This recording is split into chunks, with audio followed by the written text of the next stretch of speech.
Please note that this content is for adults only. Viewer discretion advised. If you haven't yet, hit the subscribe, like, and share.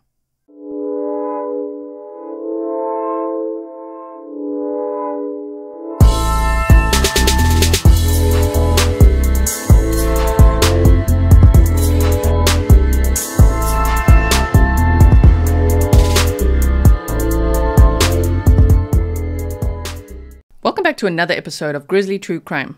My name is Gisela K, and today I'm going to attempt to give you a summary of all these characters that Letecia's made up, as well as the cars involved and her route, because we're going to have to look at the map for us to understand where Letecia imagines all these characters being. Because I've tried to film this for you and explain it, but we need the map. It's the only way we're going to make sense of this.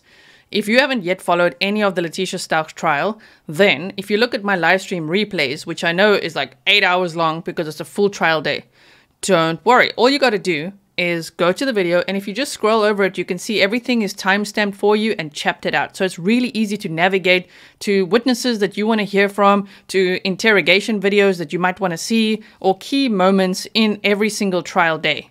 So check that out. Don't feel intimidated by the long hours, because if you're anything like me, if I see something that's just too long, like over 30 minutes even, I'm like, yeah, okay, no, I'm going to pass on that. But I made it very easy for you. So check that out, because this trial is absolutely crazy. This is the very first trial that I'm covering by streaming it in full on my channel. And wow, it is so wild. I mean, most of the time, we're all eye-rolling and eyebrows up, jaw on the floor, just like, what? Just when you think you've heard it all. Oh no, Letecia's got a brand new, more crazy story. So, for those of you who know nothing about this case, quick recap. On January 27, 2020, an 11-year-old boy called Gannon Stauch was murdered in his bedroom at Lawson Ranch in Colorado Springs by his stepmother. His stepmother, Letecia Stauch, is on trial. The reason we can say by his stepmother is because they're not really disputing whether she did it or not. They're disputing whether she was sane at the time or not. So she's pleading not guilty by reason of insanity. Now, while her stories do sound insane, it's very calculated. In my opinion, she is a pathological liar to the highest degree. I've never seen anyone that can lie like Letecia. That's why we say Letecia. And she's very calculated. Everything seems to be premeditated. She's sadistic. She's got DV in her background. You know, she's just that mask that she puts on, which is still, it's got a couple of cracks in it, even with the mask on. But that mask, wow, what's behind there is very sinister. There have been such excellent witnesses in this trial. So again, just look at those timestamps and you'll see her daughter took the stand. Of course, her ex-husband, Al Stauch, Gannon's dad, took the stand on day 1 and 2. And their testimonies were very powerful and very revealing for who Letecia Stauch really is. It's as if this is the coercive control case of the century as well. Because Letecia, wow, she had such a hold over people, and she gaslights so much that even we just watching the trial, we literally feel like we don't even know what's real anymore after a day of listening to her. So let me make myself smaller so that you can then see the map really nicely. Hold on one second. Okay, so if we look at the map, here at 6627 Mandan Drive on January 27th, 2020 is where the crime happened. We've seen a lot of evidence. We've seen luminol or blue star reagent reactions in Gannon's room, which was very, very sad to see. The court even streamed autopsy photos and things, which was terrible. Those I blocked out because we can't show things like that. I mean, I would really like to respect the dignity of the victim and the family. And yeah, that's the one problem with the court just streaming via WebEx. So we've seen a lot of evidence. We've heard from a lot of experts, and something terrible happened in Gannon's bedroom, as well as in the living room, because there's this whole candle incident, but I'm not going to go too much into that now, because that's another whole summary by itself. What I want to do today is just really the map, the cars, and the characters. So, from 6627 Mandan Drive, a neighbor, Roderick Drayton, provided surveillance footage 3 years ago already when this happened, right, showing Gannon and Letecia getting into Al's truck. And Al was Al Stauch, as in Gannon's dad, right? Gannon's dad was deployed for the National Guard, and he was in Oklahoma at the time. He was going to be away for about a week or so. So it was Letecia, Gannon, and Lena and Harley at the house. Harley, Letecia's biological daughter, was at work that day. Lena went to school that day. Letecia had booked Gannon off already on Sunday, January 26th. And Letecia also booked herself off from work by saying that her stepdad got hit by a car and killed. So there's that story as well, which is actually true. However, it happened decades ago. So she just uses stories all over the place as if she's some kind of fiction writer or something. So they leave 6627 Mandan Drive just after 10 a.m. Gannon and Letecia. Okay, Harley at work, Lena at school. They go to Dunkin' Donuts, and this is the Dunkin' Donuts that Letecia mentioned to an FBI agent because she was pressed for which one did you go to? What happened? And I'm still wondering if we're going to see video of Letecia, you know, sticking her arm out there and just getting her coffee or whatever she got that day. Because is there proof that she was there? Either way, she says they went to Dunkin' Donuts. She left her phone at home, which is a huge red flag. And she never does that. She always has her phone on her. And she used Gannon's phone to text her daughter and say, Tisha left her phone at home. If you need her, text me or call me. So there's that. Then she says they went to Petco. Now this massage envy on the map is where Harley's work is. So Letecia says they went to Petco. Now look, it's pretty far. I mean, you know, it's all the way up here. There's a Petco where Letecia says her and Gannon went. But she says Gannon didn't want to go inside. He just stayed in the car. He wanted to play his Switch. I worry about him being physically unable to go inside. Letecia's Google search history showed, what do I do if I suspect someone swallowed poison? She Googled, I don't like my stepson. What do I do? All kinds of things like that. We went over that yesterday. I will link that for you in the description box so you can go check it out. Just check out the timestamps because her Google searches are even more crazy than we'd looked at before from the probable cause affidavit. Anyway, so they go to the Petco. Then Letecia goes inside. She's talking about getting sanitary pads for the dogs because she didn't know that dogs go on heat and she needed that. But she ends up buying 3 dog outfits, which is in itself. They've got 2 dogs. A French bulldog and an English bulldog, and she buys 3 dog outfits. She doesn't talk about buying sanitary pads, so I can't wait to hear from a Petco person and to see those receipts, because I'm sure there's going to be those receipts at some point. So the story that she starts making up chronologically, because there's a lot of them, is from the Petco. She goes inside, and workers apparently in Petco said she was looking out the window the whole time and acting strange. We haven't heard from them yet, but she does defend herself with that, you know, saying, yes, people were saying I'm looking outside the whole time, but I was just checking the car to see that Gannon doesn't get out the car. And Elle's like, why would he get out the car? He never does that. So she's like, I don't know, I was just checking. Did he need the bathroom? Like, what is it? So anyway, so just stay with me on that. We'll come back to the Petco. But she says she left Gannon's phone in that Petco, and I think she did so that she couldn't be tracked going to this area. I think she drove up north there to that area to scope out the area of where to dump Gannon's body, which is very, very premeditated because Gannon was still alive in the back, probably not in good condition based on all the horrible things we've heard so far. She said he injured his foot on the Saturday. On the Sunday, there's this whole candle incident, and she's looking up poison and all kinds of things, so I don't think he was in a good state. But to think that he's in the back of the car and she's scoping out an area in broad daylight is very sinister, very scary to think about. Okay, so she says she did say they went from the Petco and drove somewhere up there near Palmer Lake to go and buy a bicycle for Elle because she wanted to surprise him for his birthday. I always forget if it's for Valentine's Day or his birthday, but I think it's for his birthday. She wanted to surprise him, so she was going there to buy a bicycle. It's one she found on Craigslist. She had made contact with someone, but hadn't arranged that she's going to collect it on that day. She was really just going there. That's number one story. Number two is that she was driving that way to go and see a castle because Gannon wanted to see castles, and apparently there is a castle there. So anyway, when she goes there, she's driving around. She says it's dark and mountainy and then corrects herself and says, well, not dark, just like, wooded area, which is an interesting slip because she did go there on January 28th at night when it's dark and mountainy.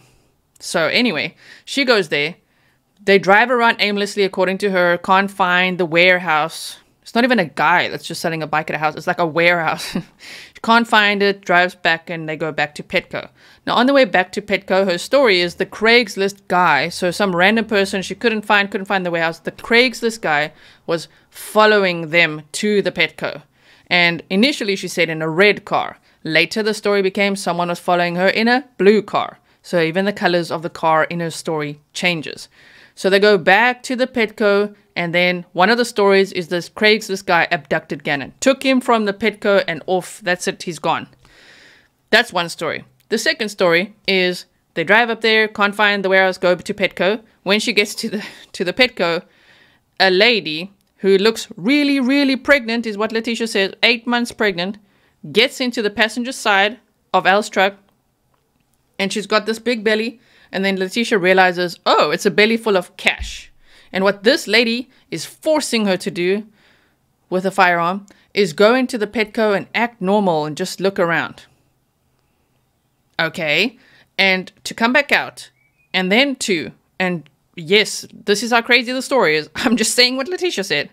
And then this lady, this not pregnant lady who looked really, really pregnant but had a belly full of cash, wanted her to go and deliver papers to Mexican restaurants to get packages because it's a whole money laundering gang. Oh yes, there's that as well. Okay, so that's that story. Also, don't forget that along the way, there's another story. So along the way, Craigslist guy became Quincy Brown, and Quincy Brown was an actual person who was on the most wanted list for a while. I think he's in prison now. Anyway, and she said that the Craigslist guy, then it was Quincy Brown. And he was lying in the middle of the road, so she had to stop the car. When she stopped the car, suddenly Gannon's like riding a bicycle. He gets hit by this guy, and he has a head injury. And there's that story, okay? Just bullet pointing this. It's so crazy, oh my word. The words coming out of my mouth. What? So there's Quincy Brown, and at some point he's also in the truck and going home with them. So there's that story. So we've covered the Craigslist guy, Quincy Brown, and the pregnant Mexican money laundering mafia lady. So that's what we know between Petco and South Perry Park Road. But if we take that all away, dissolve that, that's how I do it. I just dissolve it and go, okay, so they're at the Petco. And then they return back home. So new stories, they return back home. And when they're in the house, Gannon's downstairs. Letecia's doing a thing. She wants to work out. She wants to put on her headphones, which sounds like ones like these, like noise cancelling ones. She wants to work out. And then she hears a loud bang, even though she's got the noise cancelling headphones, which makes no sense. Okay, and she couldn't describe properly the color of the headphones she's got. Anyway, she hears a loud bang. She goes downstairs. She realizes someone's in the house. She goes downstairs. Okay, she's looking at the storeroom. And 1 minute, Gannon's door is closed. The next minute, she can see into Gannon's room. So when she goes downstairs, she sees a man standing there in the storeroom looking at her. And this is Eduardo. Now, Eduardo, I always refer to my drawing of Eduardo because of how she described him. So, Eduardo smells like paint, drywall, and he has a work smell with a little whiff of alcohol, but also fresh tomatoes. That's how he smells. Okay, wow, Letecia. She said he's got a mustache. He's got like marks on his face, like acne scars.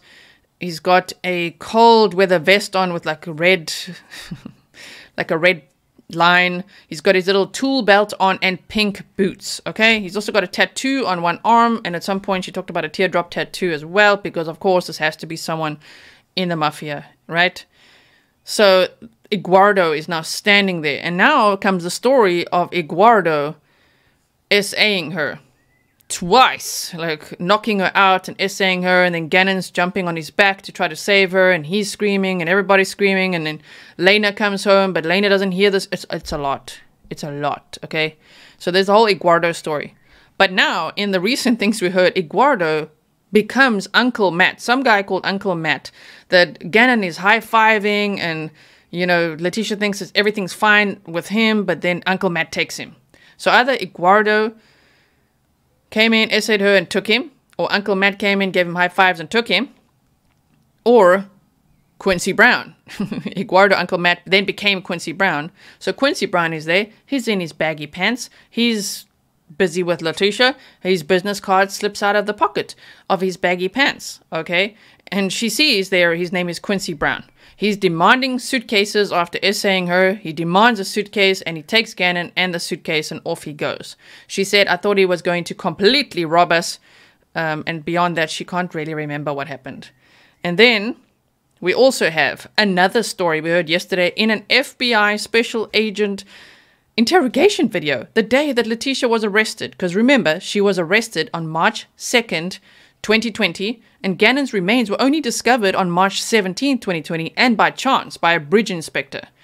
So, in this interview, she tells FBI Special Agent Grizzly that she doesn't want to be recorded. She wants to talk just like raw and real with him in a room where they're not recording anything. He eventually grants her that wish just to see if he can get information of where is Gannon. Everyone's focused on where's Gannon. Letecia's focused on herself. So now in that room, she tells FBI Special Agent Grizzly that it's a threesome. This is a threesome situation. That's who took Gannon. There's this other couple, and she didn't mention the guy, so I'm wondering if it's Eduardo or Quincy Brown. But the lady is called Angel, and she can describe how she looks, but we never heard the description. But anyway, now Angel is the one that took Gannon. Now bear in mind that through all of this, of the taking of Gannon, these are all abduction stories. When Letecia called the police on January 27, 2020 at 6:55 p.m., she didn't report an abduction. She said Gannon's a runaway, that he went to play video games at a friend's house and just never came back. So that doesn't make sense. And when the police were there at the house on January 27th, she said that Eduardo was still in the house, or Quincy Brown, whoever that is.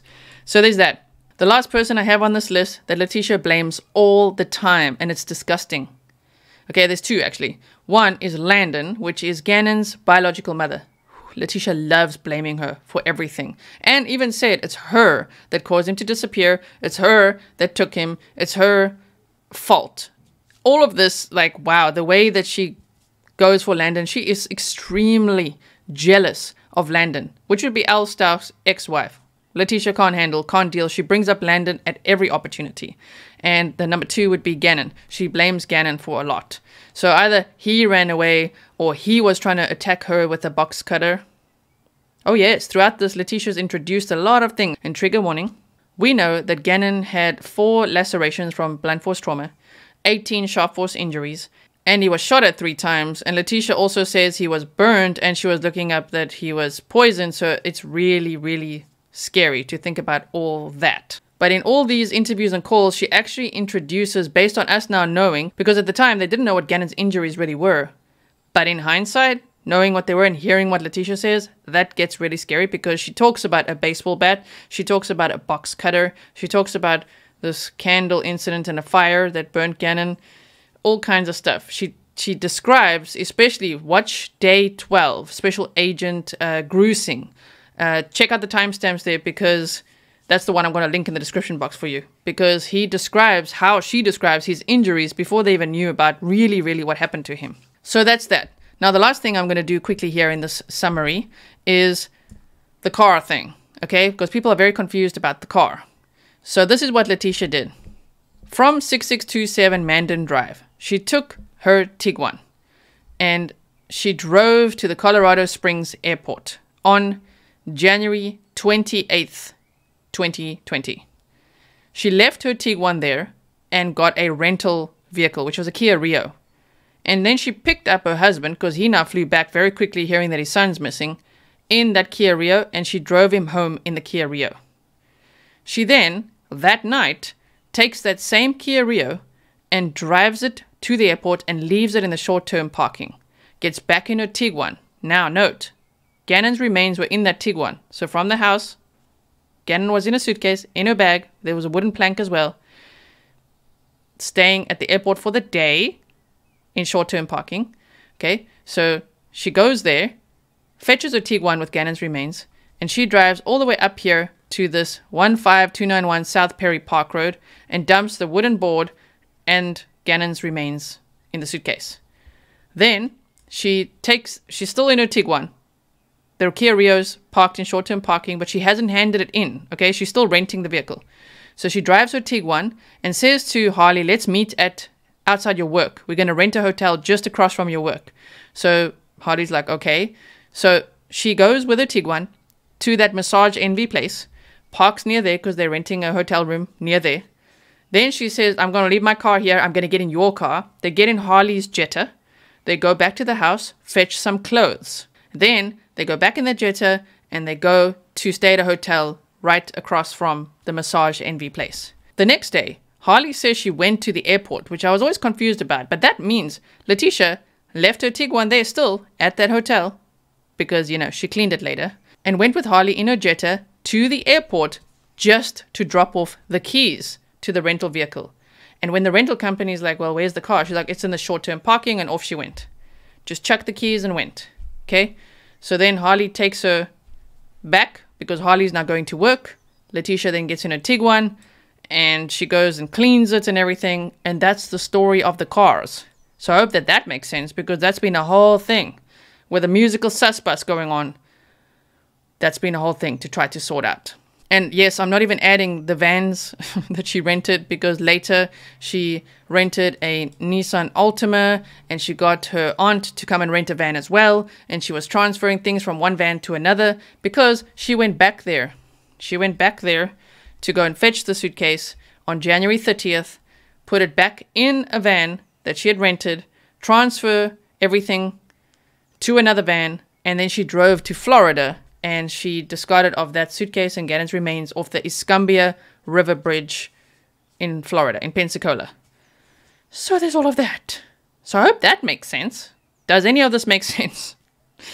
No, because it's all Letecia stories. But I hope it's just helped you visualize a little bit the characters. Craig's this guy, Quincy Brown, the pregnant, not pregnant lady, Eduardo, Uncle Matt, again Quincy Brown, the threesome lady, Angel, Landon, Gannon, Al, and also she suspects that anyone who was at the house helping to search for Gannon when she abandoned everyone. Letecia packed all her stuff and went. She like left. She went to stay in South Carolina and then blames Al for abandoning her, but she's the one who abandoned everyone. Anyway, and then 6627 Mandan Drive had quite a few people in and out of the house at the time helping in the search for Gannon. So she says they contaminated the crime scene. And that was quite a moment when we saw her say that because no one at that point had called it a crime scene. So she slipped up a lot. There's trials a lot. I will do my best to bring you summaries and YouTube shorts and everything, but like I have to chunk it like I did today. Today we're doing map time and the characters, and maybe tomorrow we do something else because there's always something. I would highly recommend checking out those replays and the timestamps that you want to see because the interrogation tapes, the calls, the everything, it is so interesting. This trial has me glued to the screen all the time, and I'm so grateful to be watching it with all of you. So if you can make it even for 10 minutes, just pop in, come say hi. Make sure when you do, smash the like button. Do it now too, please, because it helps others know that, yes, you like this, and they'll show it to others then, they being YouTube, right? Okay, so I will see you for day 13. It's on Monday. And for everyone confused, a lot of people email and ask why is there no court on a Thursday? The judge said from day one, court in this trial is Monday, Tuesday, Wednesday, and Friday. On Thursday, he attends to other cases. So that makes sense, you know, because it's going to be a 6 to 8 week trial, and we've only been through 3 weeks now. So wish us luck. We need lots of coffee. Thank you to everyone who's bought me coffees. If you don't know about my Buy Me a Coffee link or PayPal or Patreon, ways to support the channel, check out grizzlytruecrime.com because everything's on there to navigate. So that was a lot. Damn. I will see you in the next one. Stay safe and wish us all luck for week number 4. Bye.